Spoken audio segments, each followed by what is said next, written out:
Morning, everybody, whatever time zone you're in, but thank you for joining us.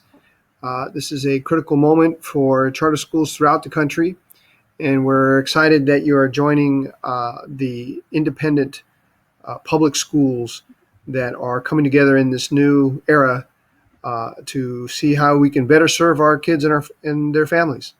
So we're going to take some time this week to look at that. And let me pass it off to the folks that are going to make that happen. By now, everyone is kind of used to using this virtual platform, but there's always each session has its own little quirks. So work with us as we come together with this platform that's being organized by the staff of the Coalition for Public Independent Charter Schools. Right. So with that, I'm going to have Violet outline for us how we're going to get started this morning. And once again, everybody, thank you for coming together, and let's keep doing this great work. Violet. Thanks, Ricardo. It's great to see you. And hi, everybody. Welcome to day one of our virtual conference. We're super excited to have you all here. I just wanted to give a few quick reminders about the app because it's a whole different experience this year. So I'm just going to briefly overview how it works. I'm sure that since all of you guys are here, you pretty much figured it out. But basically, it's just all on Attendify. On the left, you have your schedule. There's also activity stream and a town hall, but the schedule is like the main hub that you can go to. And on the schedule, it says all the different sessions that we have over the course of the week. And there's just a link that says Attendify with a little video to join the session when it's time for it. So when it's time to join sessions, that's all you're going to do. It's really simple. And we're also recording all of our sessions. And so first of all, for attendees, if there's a few things at the same time that you want to go to, don't worry about it. You can just pick one to go to live and see the rest later. And for our presenters, don't worry if your room's a little bit empty at first, because I know that a lot of attendees are planning on looking at the recorded versions later. So this morning, we're going to start with a panel session, then we'll go into our breakouts, and then we're going to have exhibitor times every day. So for attendees, the exhibitor times are in a separate Zoom. What you'll do is just click on the link in the schedule to go to the Zoom, and there will be a list of all the different exhibitors we have in breakout rooms, and you can just pick one, and we'll send you to that room, and you can chat live with the different exhibitors. They're offering a lot of great services for charter schools. And then the last reminder is just feel free to use the activity stream to post hellos or messages to folks. That's a great way to network. Instead of all sitting in the same breakfast room and lunchroom, we're going to all just be posting in the same activity streams and that kind of thing. So take advantage of networking as best you can, and hopefully we'll all get to make some great connections. So I'm going to pass it on to Joe Nathan now, who is going to introduce our first panel and say a few words. Go for it, Joe. Good morning, and thanks to all of you for being here. My name is Joe Nathan. As some of you know, I helped to write the first charter law here in Minnesota, and I've been actively involved with about 30 states in the charter world and district public school choice as a teacher, administrator, newspaper columnist, and advocate. And I'm delighted that so many people are here today, and I want to thank the coalition for bringing us all together. As an old white guy, the last thing I'm going to do is to offer advice to people, but I want to ask 3 quick questions that have been helpful over the last 50 years, as some of us have helped to start, as we did here in St. Paul, a K through 12 public option that still in many ways is operating as it did in the fall of 1971, which means it's survived and it's done well for many, many youngsters, for many, many kids, for generations of kids and families and educators who it gave an opportunity to create the kind of school that they really thought made sense. It used to be called the St. Paul Open School.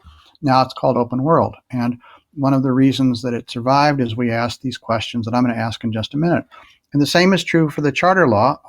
Chartering, the idea that people are allowed to create new kinds of schools as long as they're willing to be responsible for results, as well as long as they're willing to operate within some limits, as long as they're willing to be they're given these new opportunities. And it's important to understand we're talking about chartering, and that's a freedom, like freedom of speech, which is unfortunately not always used well. But chartering allows us to create chartered public schools. And we don't have to defend every single chartered public school, as we don't have to defend every single newspaper or magazine or other exercise of free speech. But chartering is fundamental freedom, like other fundamental freedoms here in the United States. So here are 3 quick questions that I hope that you will consider today and this week and in the coming months, because I think that they can help us to continue to grow, promote learning, and to promote support for chartering, which, of course, like other freedoms, is often controversial. So the first question is, what are you doing to integrate learning into outreach activities? What are you doing, for example, to help youngsters to identify and then try to challenge and work on and improve local problems, whether they're homelessness, pollution, climate issues, whatever? What are you doing to actually involve youngsters in studying and then trying to do something about it? Combining classroom work, community service. That's a way to help more young people learn, and it's a way to help build support for your school in the broader community. So that's the first question. What are you doing to integrate learning into efforts to do outreach and to improve your community? Secondly, what are you doing to develop new working relationships with people who don't necessarily work in chartered public schools, but are very supportive of your efforts? There are all kinds of community organizations. Just over the weekend, I was talking with a wonderful man named Larry Mayat, who has spent more than 40 years working in district public schools in Boston and throughout the country, but he's strongly supportive of the chartering idea. What are we doing to develop working relationships with people like Larry?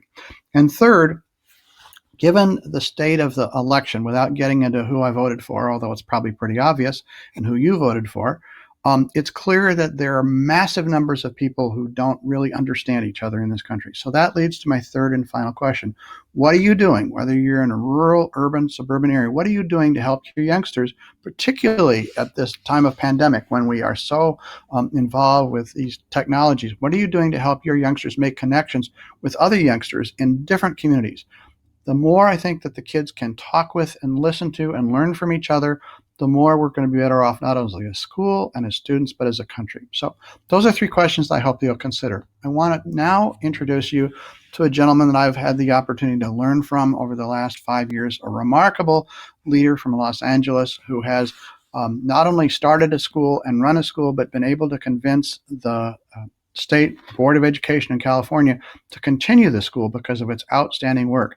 It's an honor to introduce Ricardo, not only the director of his school, but the chairperson of the board of the Independent Coalition. So, Ricardo, thanks for the opportunity, and thanks to all of you, including Violet, including Edward, who are doing a fantastic job with the technology on this. But Ricardo, thanks for leading this off. Joe, thank you for that introduction. And Joe is making reference to Edward, who is the grand wizard behind the curtain. So you don't see him on the screen, but you see us because of all his great work. So Edward back there, thanks a lot. We are going to have a panel that is going to start at 11:30. So this is just a quick introduction. Gives you a chance to confirm you're on, you're connected, you're able to hear everything. And so we're going to have this slight little break to let our panelists come on. I do want to point out that the panel was originally set up with Joe, all right, but we do have Aliyah Hodge, who's going to be taking the seat that Joe is allowing her, so that we want to make sure her message gets in. So Joe, thank you for passing that off. But don't be surprised if when you join us at 11:30 for our panel, you're like, wait, that's not Joe. But it is Aliyah Hodge. We have a few minutes to let the rest of the folks come on to the first panel, but this was just the launch of our whole virtual conference. I do want to remind folks who were with us last November, a year ago, in New Mexico, in Albuquerque. What a great moment. A collection of independent public charter school leaders from across the country. We were so excited for all the great things that we were going to do, and we're still going to do. It's just that there's that little COVID thing that we got to deal with.